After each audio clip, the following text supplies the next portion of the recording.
हिंदू पौराणिक कथाओं की समृद्ध टेपेस्ट्री में कुछ आकृतियां प्रिय देवता हनुमान की तरह युवाओं की कल्पना को आकर्षित करती है। अपनी अटूट भक्ति, अविश्वसनीय शक्ति और बच्चों जैसी मासूमियत के लिए प्रसिद्ध शक्तिशाली वानर देवता ने अपने अनुकरणीय गुणों और असाधारण कारनामों से बच्चों की पीढ़ियों को प्रेरित किया है। युवा विवेकानंद की कहानी और साक्षात हनुमान से मिलने की उनकी उत्कट इच्छा मार्मिक रंग से दर्शाती है कि इस पौराणिक नायक का प्रभावशाली दिमागों पर कितना गहरा प्रभाव हो सकता है। बालक विवेकानंद के लिए हनुमान की अपील स्वयं भगवान राम, जो कि अमर रामायण महाकाव्य के केंद्रीय पात्र थे, की अपील को भी ग्रहण करने वाली प्रतीत होती थी।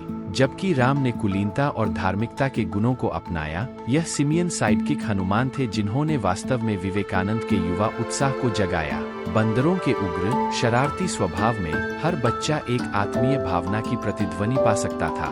फिर भी हनुमान ने अटूट साहस, अद्भुत शक्ति और अटल निष्ठा के आदर्शों को भी साकार किया, जिनकी युवा मन बहुत उत्साह से प्रशंसा करता है। एक मासूम, निश्चल स्पष्टवादिता के साथ युवा विवेकानंद सीधे एक कथावाचक के पास पहुँचे और पूछा, मैं हनुमान को कहाँ पा सकता हूँ? इस आध्यात्मिक सुपरमैन से मिलने की उनकी इच्छा केवल काल्पनिक नहीं थी, वह उस महान शख्सियत से दोस्ती करने के एक ठोस, जीवंत अनुभव के लिए तरस रहे थे। बच्चे की सनक को शांत करने के लिए बुजुर्ग ने हनुमान को सुझाव दिया कि वे केले के पेड़ों के नीचे रहना पसंद करें, और उन्होंने विवेकानंद को एक संभावित खतरे वाले स्थान की ओर इशारा किया। समय बीतने या बढ़ते अंधेरे से विचलित हुए बिना दृढ़ निश्चयी लड़के ने भूख और थकावट के बावजूद केले के पेड़ की छत्र छाया में पूरी लगन से अपनी निगरानी बनाए रखी। उनकी दृढ़ता अंततः उस अवसर पर निरर्थक साबित हुई। फिर भी इसे आध्यात्मिक संबंध के लिए विवेकानंद की ललक और लालसा की उल्लेखनीय गहराई का पता चला। जब वह अंततः निराश होकर घर लौटा, तो उसकी मां ने अपने बेटे की व्यक्तिगत रूप से दिव्य अनुभव करने की लालसा की पवित्रता को पहचानते हुए गहरी सहानुभूति प्रदर्शित की।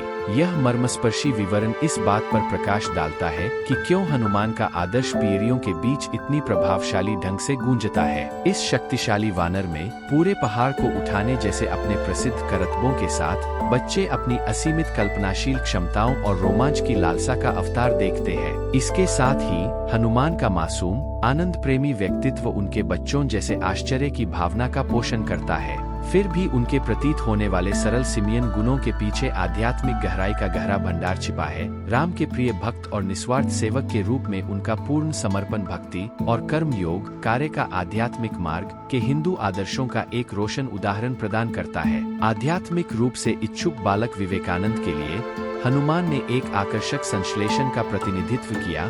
कुछ हद तक अपनी बेतहाशा कल्पनाओं से सीधे सुपर हीरो, कुछ हद तक प्रबुद्ध रहस्यवादी और साकार आत्मा। इसमें कोई आश्चर्य नहीं कि वह इतना मोहित हो गया था। अपनी हनुमान मूर्ति से शारीरिक रूप से मिलने और मित्रता करने की लालसा में उन्होंने अनजाने में हनुमान की दिव्य चेतना के मूर्त अनुभव की तलाश की। जैसा कि विवेकानंद की कहानी से पता चलता है, ऐसे शक्तिशाली पौराणिक पात्रों की अपील निष्क्रिय मनोरंजन या निष्क्रिय कल्पना से कहीं आगे तक फैली हुई है। जब ये प्रतीक बच्चे की कल्पना को प्रज्वलित करते हैं और प्रत्यक्ष आध्यात्मिक अनुभव और आत्म प्राप्ति के लिए उनकी लालसा को जगाते हैं, तो धर्म कहानियों और दृष्टांतों के दायरे से आगे निकल जाता है। यह एक जीवित, सांस लेने वाली वास्तविकता बन जाती है, जिससे बच्चे अपने व्यक्तिगत नायकों और प्रतीकों के माध्यम से गहराई से जुड़ने में मदद नहीं कर सकते हैं। हनुमान आदर्श की स्थायी शक्ति एक शक्तिशाली अनुस्मारक के रूप में कार्य करती है कि धार्मिक कथाओं और कल्पनाओं को युवाओं की आत्मा को पोषण देना चाहिए। उन उदाहरणों की पूजा करके जो पारलौकिक और अंतर्निहित को समझने योग्य, भरोसेमंद व्यक्तित्वों में मिलाते हैं, हम बचपन की मासूमियत से मूर्त ज्ञानोदय के लिए आजीवन खोज में खिलने वाले आध्यात्मिक प्रयासों के बीज के लिए उपजाऊ क्षेत्र प्रदान करते हैं।